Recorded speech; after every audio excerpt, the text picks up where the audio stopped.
আমাদের তরফ থেকে আমি পঞ্চায়েত সমিতির সহকারী সভাপতি আমাদের উপস্থিত আছেন, ওকে আমি নিজেই মালা করে দিয়েছি। আমার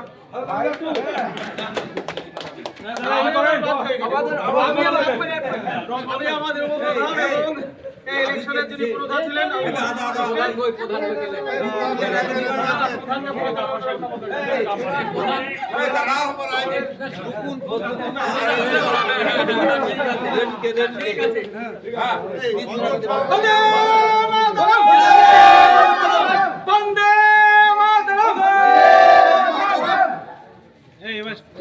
লাইভ দিয়ে দাঁড়ান।